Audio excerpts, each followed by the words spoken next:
Have you ever been window shopping while you're inside of a class and you're supposed to be listening, or you're at work and you're going through Amazon looking at a few items that you're kind of thinking of buying? Congratulations, you already understand the first step of brand salience.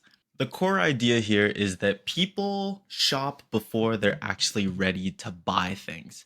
This is super important because for many people, they think that first they have the product and then they have to start selling to the people that enter their store or come to their website. But that's not necessarily the case. In marketing, we have this concept called elaboration likelihood.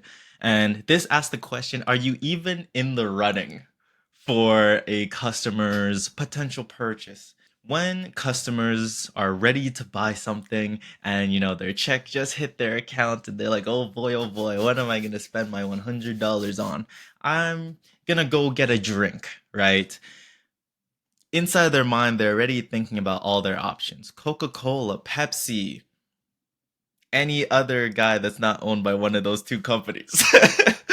um, they're thinking about all their different options. And elaboration likelihood asks the question, who is inside of that list that customers are thinking about when they're ready to buy something? So if you're a lemonade company, you want to make sure that you're in that list. But getting in that list does not start when the customer is finally ready to buy and they get their paycheck. That starts weeks, maybe even months in advance. Maybe not for drinks, but let's say for clothing or for monitors, a PC. The more expensive it gets, the list is created months and months in advance. Some guys that I grew up with are running a clothing brand called Latterhouse. And what you'll notice, they actually just dropped. Tell them Yeti sent you. What you might notice is that they have spent the last month promoting their new necklace. They've been doing shoots, they've been doing behind the scenes, they've been doing some personal campaigning where they'll get with the model and they'll do a little video. They've spent hours on this campaign before the necklace is even launched. And you might think, oh, you're just creating hype. But what is hype, right? Think about it. Imagine that they just dropped the necklace and then did all of that campaigning. They're sitting on stock. They're having to wait for people to then like just send that in.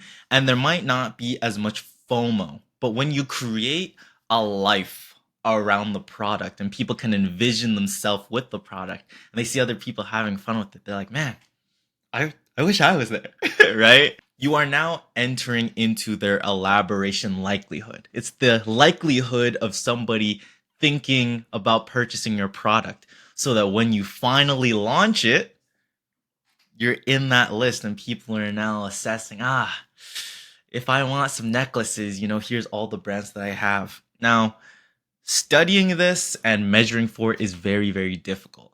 And it's really only done by really big brands. Think about the biggest conglomerates inside of the world.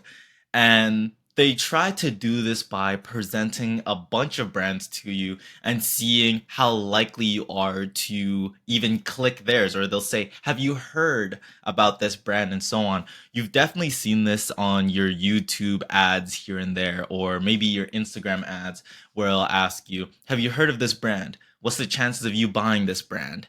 What are your thoughts on this brand? They're trying to see how likely their brand is even inside of your list or even on your mind.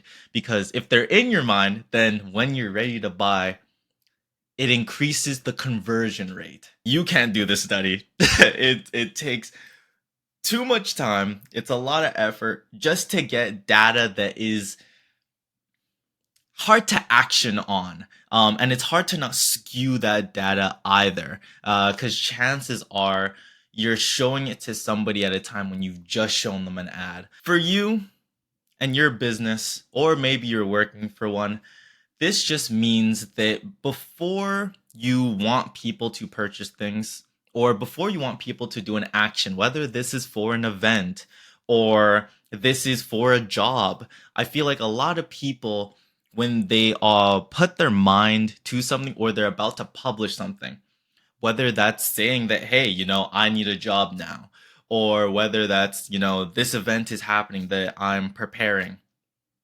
A lot of people will let people know a week in advance, maybe a few days in advance. They'll go on LinkedIn, and it's after they graduate and they need a job that they say, guys, I am looking for a job, right?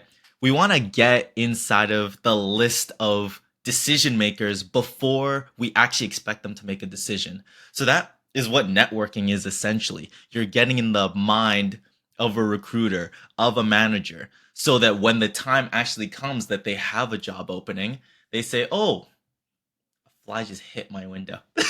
They say, "Oh, I remember so and so," right?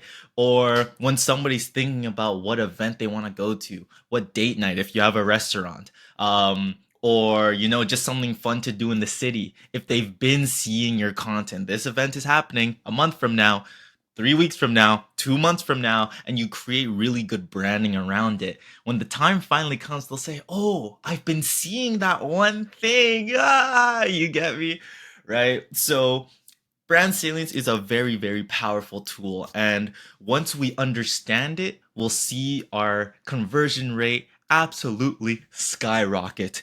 And we definitely need conversions rate to skyrocket, man. We need people signing up. We need people purchasing. We need people just taking an action because the rest of business is extremely scary.